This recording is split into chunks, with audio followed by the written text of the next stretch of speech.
Ukraine's drone army has a vast variety of drones, with some coming from abroad but many being invented and produced locally.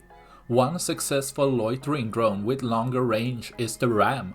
It has dozens of kilometers range with almost an hour endurance and a payload meant for destroying even tanks. With the longer range has resulted in this drone taking out many Russian SAM systems.